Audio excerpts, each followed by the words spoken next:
What is going on, everyone? Anthony here, and in today's video I'm going to fill you in on everything we need to know about the merchant in the upcoming Resident Evil 4 Remake. Let's jump right into it. The weapons of Resident Evil 4 Remake. The merchant in the original Resident Evil 4 was a welcomed feature to the new style of gameplay that was brought to the franchise, giving Leon the option to purchase weapons with additional upgrades as he progressed and built up Leon's wallet. Now, we have seen some recent screenshots and now some even more recent gameplay that showed off even more of the merchant and the arsenal. We have our handguns that we've seen so far, like the SG-09R, the Punisher, and my favorite, the Red 9. As far as the shotgun, this time around we have the W870 model. The TMP was also nicely showcased. And we have the bolt-action rifle, which was shown in the Chapter 5 gameplay, which is the SR-M1903. Now, a new addition to the arsenal is the bolt thrower, which offers recipes that can be purchased through the merchant to make different bolts for the situation at hand. If it's stealth, the piercing arrows will do just fine. The same arrows can also be used again if you pick them up from the dead enemy. Leon can also find detachable mines and equip them with the bolt thrower for some explosive rounds. The grenades are also all here to help out in combat, especially the flash grenades, which can be made with a recipe this time from the merchant.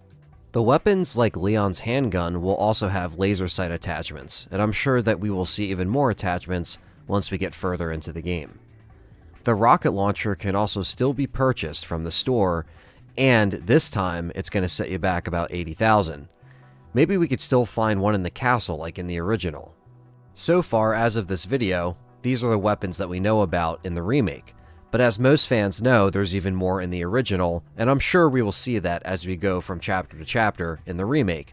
More shotguns like the riot gun, the striker.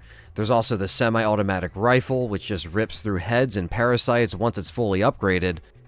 And oh wait, there's one other thing. Oh yeah, the knife. We can't forget to talk about the knife here. Now Leon can wield multiple knives in Resident Evil 4, and that is going to help with the new parry system that is going to help you deflect enemy attacks and counter them for some nice melee action, and you'll also be able to stop them from transforming into parasites when they're on the ground twitching. Now, the one thing I like about this is the power, the durability, and a repair can all be done with the merchant through Leon's journey, adding a whole different layer to the knife in Resident Evil 4 Remake. Players can still use the D-pad and assign which weapons are in which spaces, which makes combat very easy and fluent as you can switch to whatever gun you want right on the fly with the D-pad. Attaché cases and typewriter storage. Just like in the original, Leon can upgrade the storage by purchasing different size cases from the merchant. This time around in the remake, different cases offer different perks like increased drop rate for resources. This also brings in the charms that offer things like chicken charms, which can change any egg into a full heal for Leon. This new addition is really cool to see in the remake, and it looks like each charm attaches to a different section of the case. There's 3 options for left, center, and right, so only 3 charms for each case, which is a good balance for the player.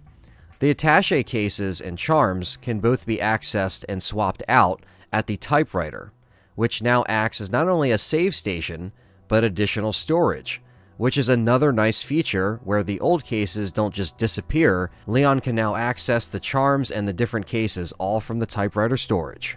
Treasures, trading, and crafting.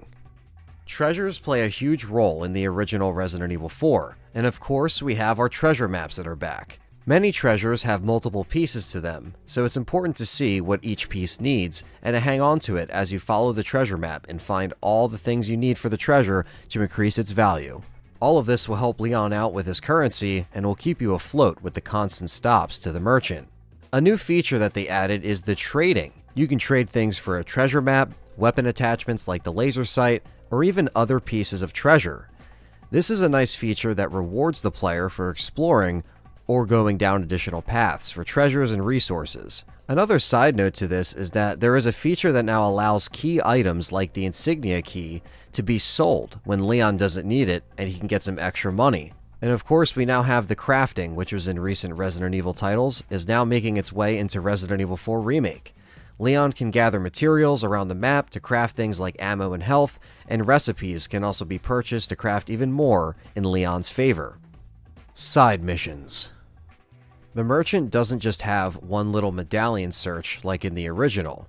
There are several in different locations in this game. Many of the rewards can be resources and a certain amount of treasure.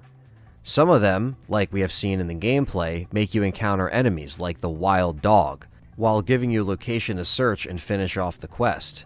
These are all things that I can't wait to dive into, and it makes doing extra things more rewarding, especially if you're feeling up for the challenge.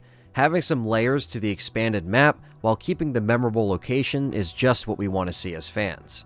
So that is everything we know so far about what the merchant has in store for us in the upcoming Resident Evil 4 Remake. What are your thoughts on the merchant? Let me know down below in the comments. Don't forget to smash that like button, subscribe, and stay tuned as the road to Resident Evil 4 Remake continues.